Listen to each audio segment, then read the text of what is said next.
Saudações a todas e todos. Este é o canal Ponto de Partida das Ideias e o tema do vídeo de hoje é o que é urbanismo.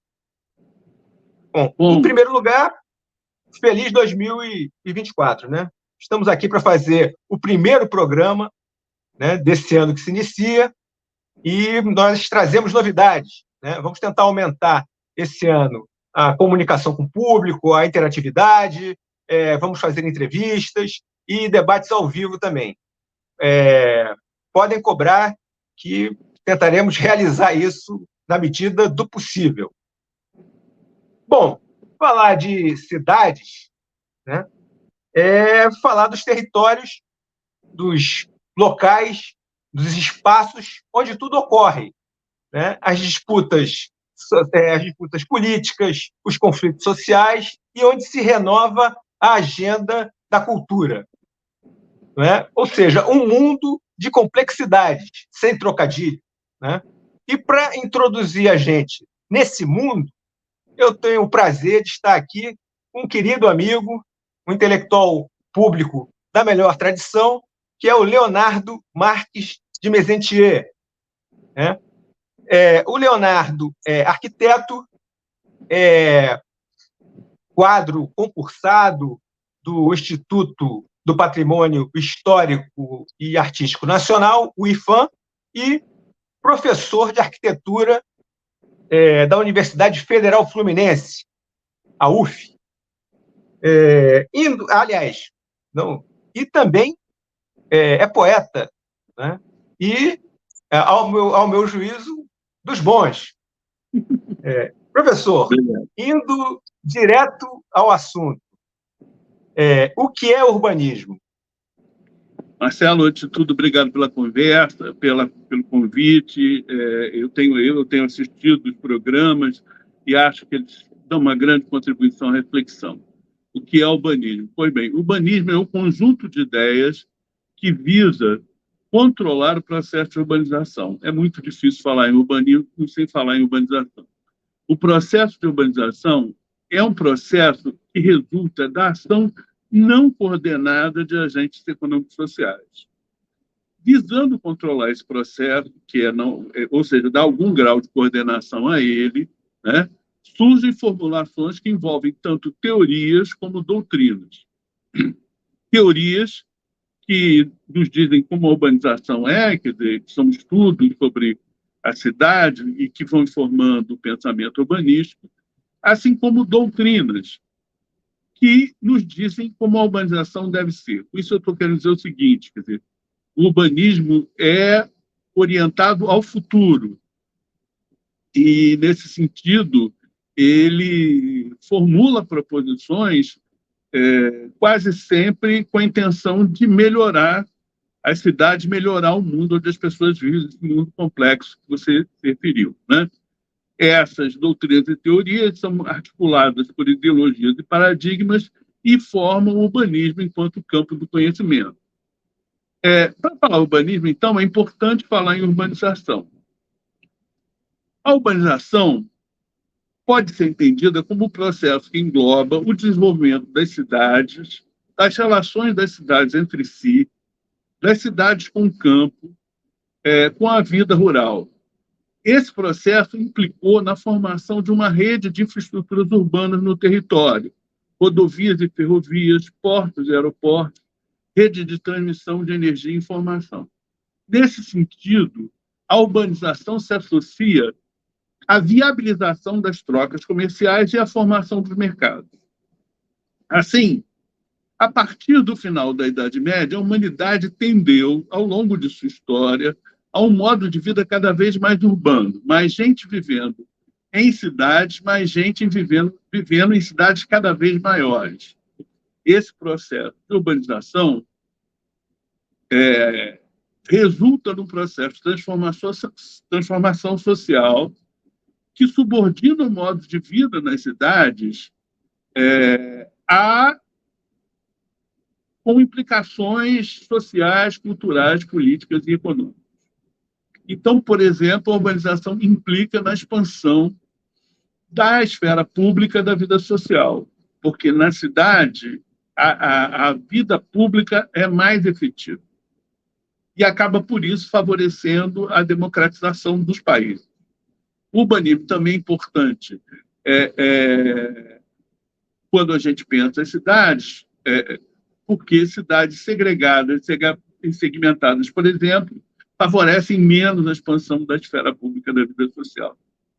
A urbanização, ela passou por diversas fases. Quando eu trabalho com isso no âmbito acadêmico, eu subdivido isso em modos de urbanização.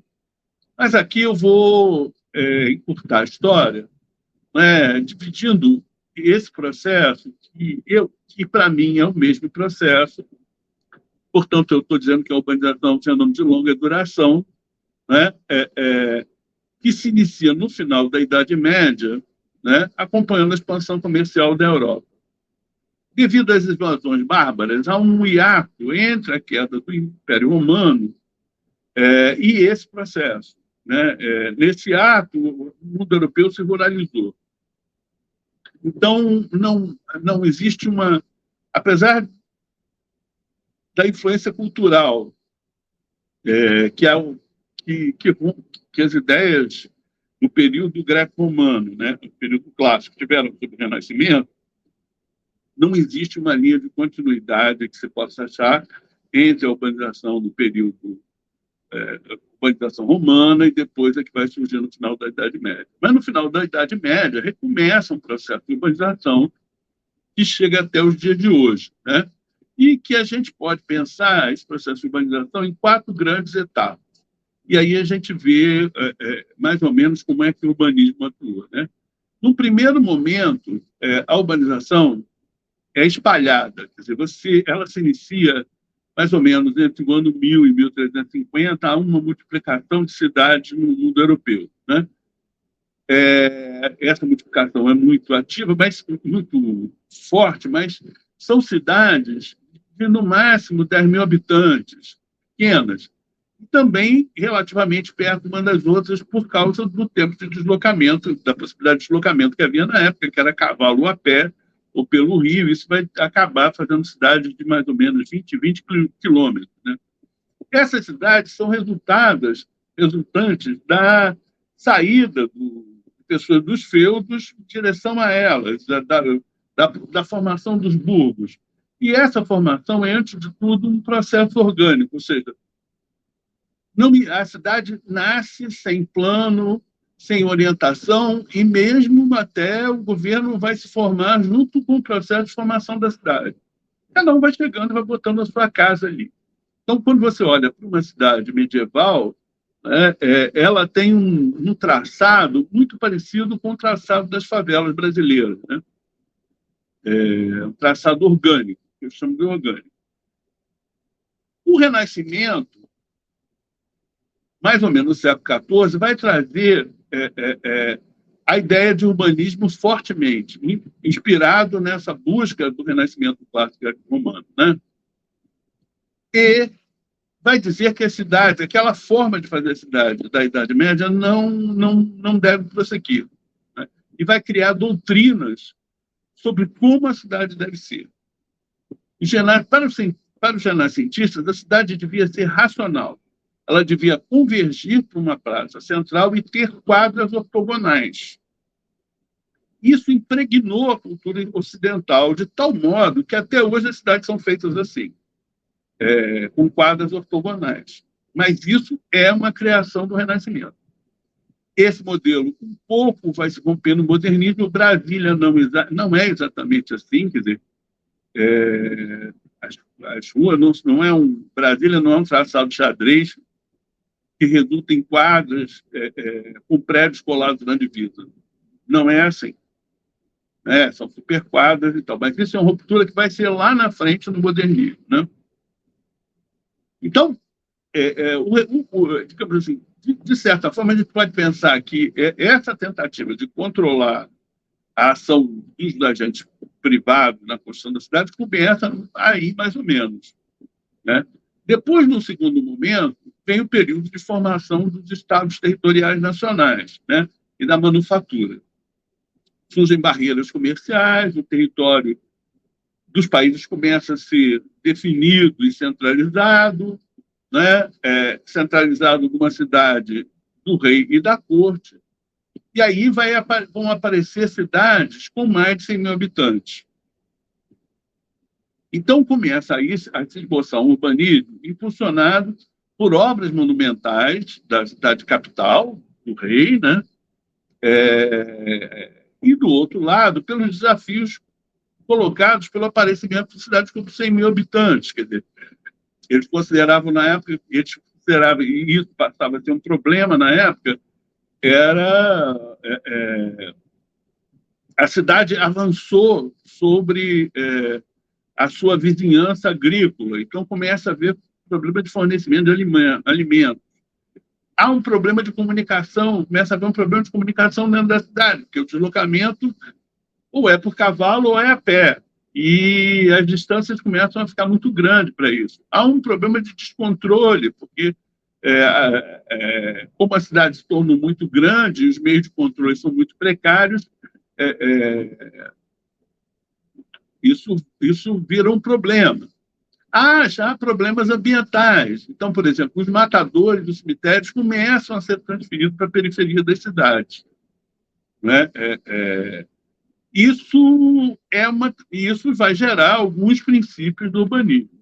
Né? Então, nesse segundo momento da formação das cidades capitais, dos regimes absolutistas e das cidades comerciais, principalmente das cidades portuárias, que são muito importantes com a difusão do comércio à distância, vai surgir algumas questões importantes do urbanismo, que vão influenciar o urbanismo e vão impregnar e estar continuamente no urbanismo, que são a construção, a monumentalidade de certas áreas e todos esses problemas que eu falei. Num terceiro momento, vem a industrialização. E a industrialização, ela se faz acompanhar de uma forte urbanização.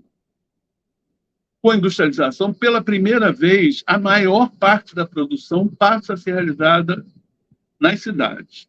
E a industrialização vai dar origem ao fenômeno das metrópoles e megacidades.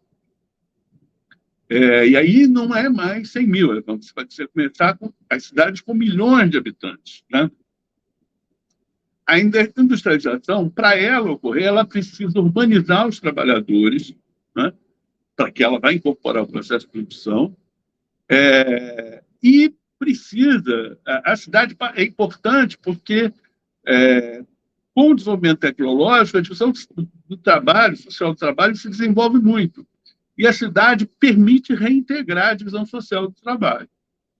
Então, a industrialização requer que se produza também, a industrialização também requer que se produza estradas, rede de água, energia e comunicação bastante desenvolvidas para que o mercado da produção industrial, que é de grande escala, que se realiza em grande escala, possa ocorrer. Então, para que o produto industrial, para que a indústria possa produzir em grande escala, o produto industrial precisa chegar, pelo menos, a todo o território nacional e, muitas vezes, a territórios das colônias e tal. Então, esse processo de construção dessas redes e a própria formação, o deslocamento dos trabalhadores do meio rural para o meio urbano ajuda ao desenvolvimento geral da produtividade da economia. A própria produção também dessas infraestruturas vai dar origem a um setor de obras públicas e ela é de grande importância para a demanda industrial. Né? Com isso, eu estou querendo dizer o quê? A industrialização não produz apenas mercadorias, ela produz uma enorme transformação social, que é essa transformação da vida social em vida urbana, entre outras coisas. Né? Ela produz outras transformações, mas essa é muito importante, é dessa que a gente está tratando aqui.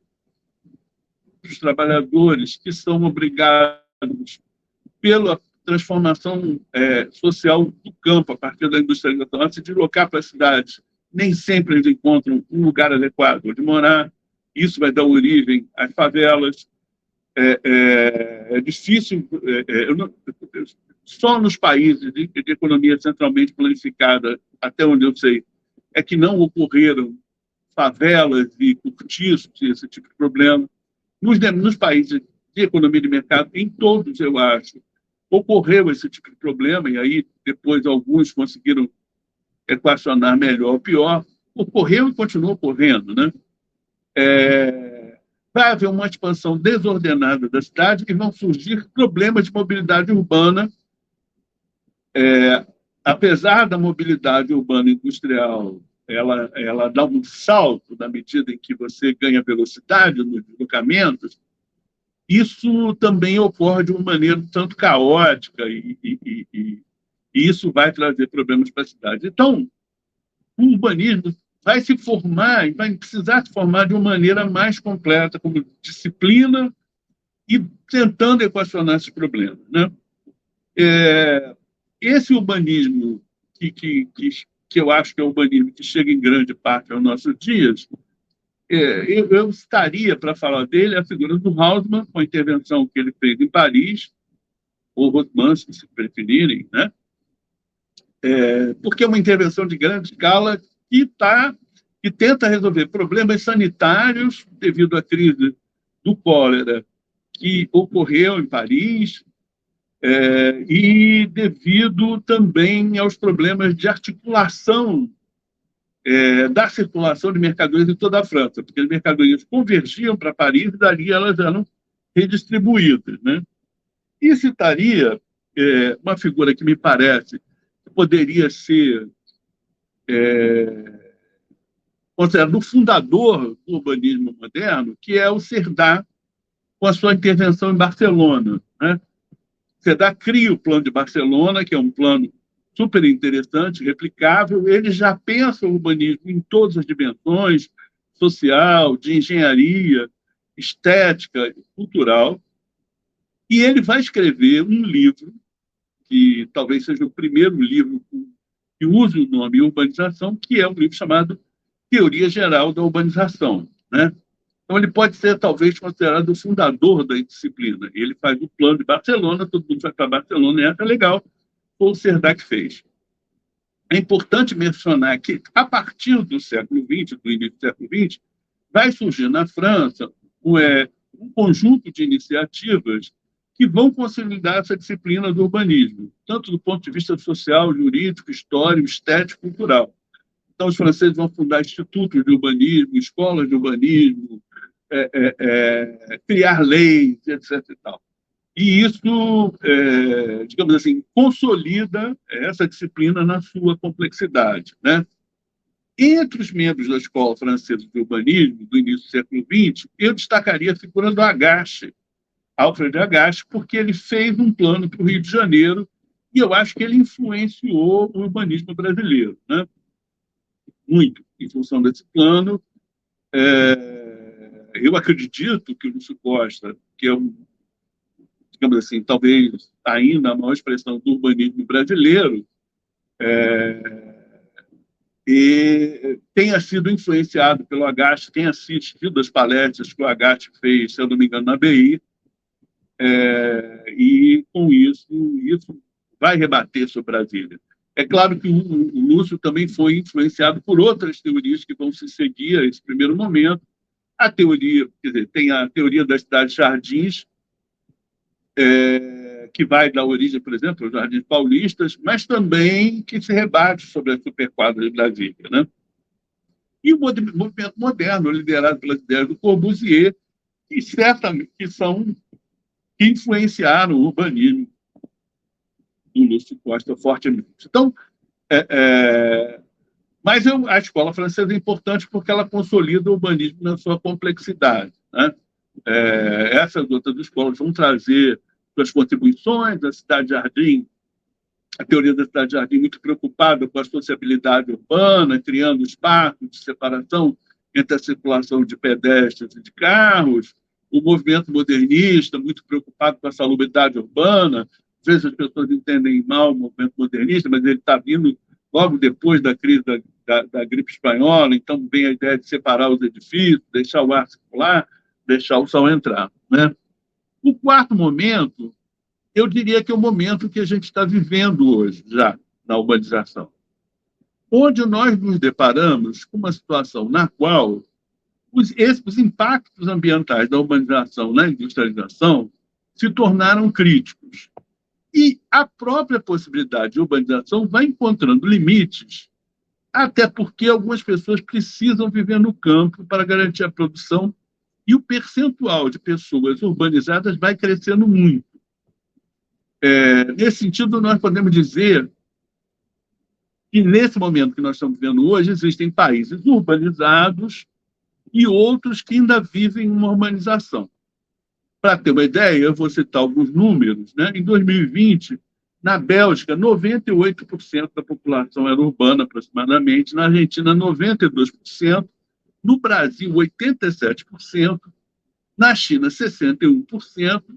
E na Índia, 35%. Então, a Índia, que ainda se industrializa aceleradamente, é um país que ainda não se urbanizou, e a Argentina e Brasil, por exemplo, já estão urbanizados. Né? Então, aquele estímulo que o próprio processo de urbanização impulsionava no processo de industrialização, nós não temos no Brasil. Né? Hoje, já 54% da população mundial vive em cidades, portanto, a população urbana. Quando você olha para o mapa do globo, a gente vai ver o seguinte, que a América Latina, a América do Sul é fortemente urbanizada, a América do Norte mais ainda, né? A Europa, incluindo aí a Rússia, não sei se vocês vão concordar, mas enfim, é bastante urbanizada. Por outro lado, a gente vê a China, a Índia e a África pouco urbanizadas. E nessa, então, a gente olhando para isso, a gente entende por que essas áreas hoje da África, da Índia e da China, são áreas que estão crescendo aceleradamente e concentrando a produção industrial. Né?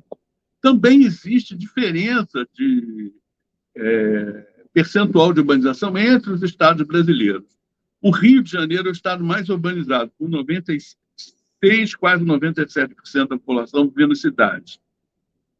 São Paulo tem quase 96%. Né? Esses são dados de 2010. Deve ter, no caso do Rio de São Paulo, não, mas dos outros estados que eu vou citar, esses números devem ter avançado. Né? A Paraíba, em 2010, tinha 75%, Alagoas, 73%, Piauí, 65%, Maranhão, 63%. Isso deve ter se modificado nesses 15 anos, quase, né? 13 anos. Né?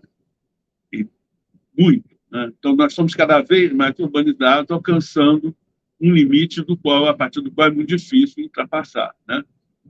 Então, no caso do Brasil, então, nós temos mais de 85% da população urbanizada, com mais de 50% dessa população vivendo em conurbações de grandes dimensões. E mais de 90% do PIB sendo gerado nas cidades. O que significa para o urbanismo? Né? Esses fatos, ou seja, o fato que é um país urbanizado, com a maior parte da população vivendo em cidade, com 90% do PIB sendo gerado em cidade. Bom, a questão da produtividade urbana passa a ser central na economia. Com 90% do PIB sendo produzido nas cidades. Né? Hoje, no debate sobre a questão da produtividade da economia, já se reconhece que elevar a escolaridade da população é central para elevar a produtividade. Mas eu acho que o mesmo válido para a questão da produtividade urbana, ou seja, elevar a produtividade urbana é central para elevar a produtividade nacional. Né? Um amigo urbanista uma vez me disse que a produtividade urbana era uma expressão sugestiva e mais difícil de compreender. Bom, eu acho que se nós admitirmos que a produtividade é a relação que se estabelece entre o valor investido e o valor gerado, sendo tão maior quanto o valor gerado seja maior que o valor investido, nós podemos admitir que a cidade interfere sobre a produtividade das empresas de diversas formas. E essa interferência a gente vai chamar de produtividade urbana. Então, se o trabalhador chega muito cansado, porque a mobilidade urbana é ruim, se chega doente porque tem falta de saneamento, ou falta o trabalho porque tem falta de saneamento, se a enchente paralisa e destrói uma parte da cidade, se tem muito roubo de carga, se falta energia para as empresas trabalharem. E tudo isso são fatores que estão fora do controle da empresa, né? Então, estes acontecem, e que estão ligados à vida da cidade e à gestão da cidade. Então, e esses fatores que eu citei, sei lá, enchente, roubo de carga, falta de energia, etc., eles aumentam o custo de produção e, portanto, derrubam a produtividade, né? Se a produção é 90%, e a cidade, se a produção urbana representa 90% da produção do país, essa questão, se a produtividade urbana é baixa, isso derruba o país, né? Então, o urbanismo e o planejamento se tornaram elementos centrais para a produtividade da economia nacional. Além disso, se 85% das pessoas vivem em cidades, a qualidade da vida nas cidades se torna central para a felicidade das pessoas. Quer dizer, você viver numa boa cidade é condição para você ser feliz, inclusive é condição para você ser saudável, né? Eu sou gordinho. Gordinho é um eufemismo, né? Eu sou gordinho. Uma das questões centrais para as pessoas não ficarem obesas é elas poderem caminhar. Para isso, você precisa de uma cidade que seja caminhável, né? Uma cidade caminhável é uma cidade que oferece segurança para você andar na rua, que oferece calçada onde você possa caminhar. Isso, se isso falta, isso é muito complicado. Eu mostro sempre para os meus alunos que as calçadas são péssimas. Na maioria das áreas, as calçadas são muito ruins, e em algumas nem tem calçada. Eu dei um trabalho para os meus alunos nesse sentido, e eles me trouxeram uma situação em que a pessoa vinha passando, a calçada afundou e a pessoa caiu junto com a calçada. Então, hoje, o bem-estar social e a produtividade urbana dependem da aplicação do urbanismo e do planejamento na gestão da cidade. E aí se coloca, como foi apresentado inicialmente pelo professor Marcelo, a questão de todos os aspectos da cidade, culturais, sociais e políticos, que a cidade articula. Enfim, era o que eu tinha para dizer.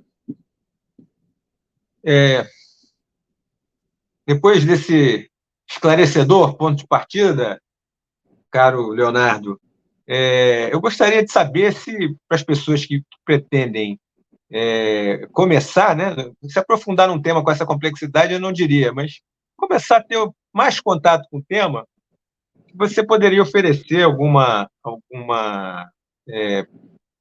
sugestão de leitura para essas pessoas? Olha, eu tenho várias sugestões de leituras aqui, porque o tema ele pode ser abordado de diversos ângulos. Então, eu diria que tem um autor que eu gosto muito, ele já está velhinho, quer dizer, ele já era velhinho quando escreveu o livro, mas eu digo, o livro já está velho. Mas eu acho que isso não é problema, na minha cabeça não é problema. Se chama A Cidade na História, de um autor chamado Lewis Mumford. São 2 volumes e ele escreve de uma maneira interessante e vai contando a cidade na história, então, e vai remetendo à urbanização e ao urbanismo. Tem um outro livro, que é esse aqui, A História da Cidade, do Leonardo Benévolo, que segue no mesmo caminho e trabalha os diversos momentos da história da cidade. Então, esses são autores que eu recomendo.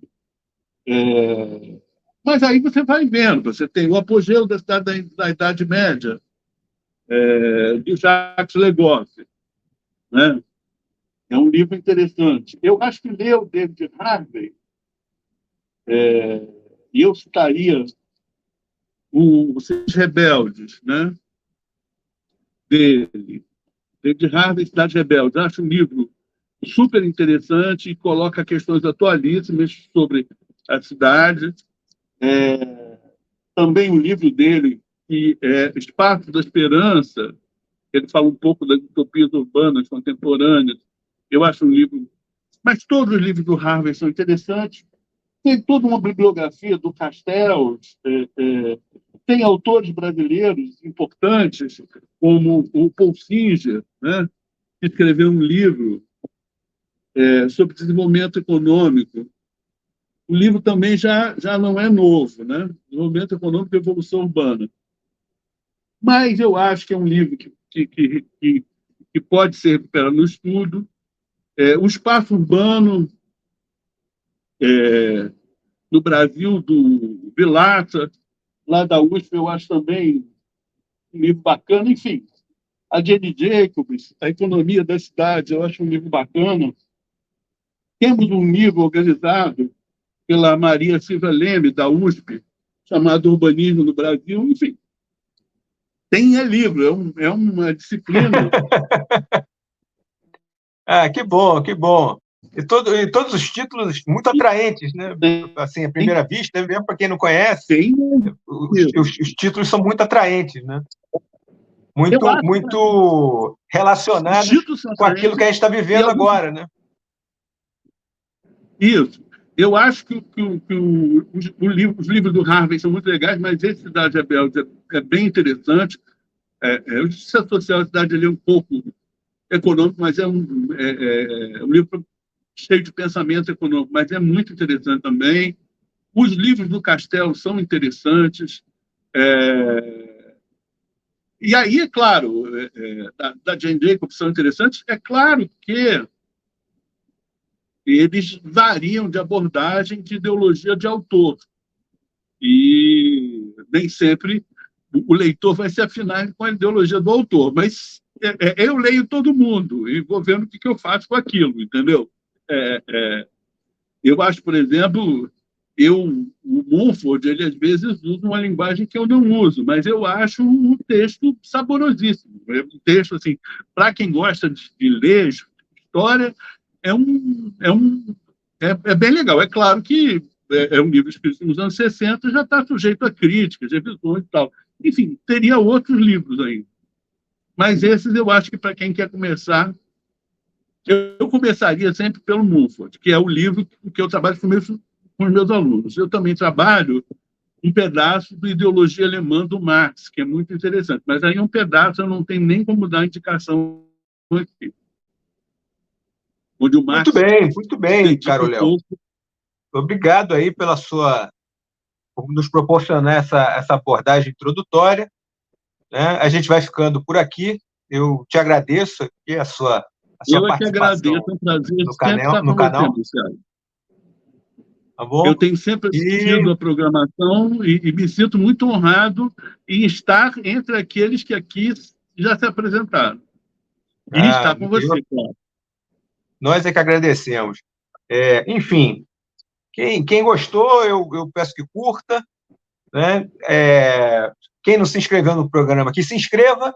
E quem realmente gostou, ajude a divulgar junto aos amigos. Muito obrigado e até a próxima. Até a próxima, Marcelo.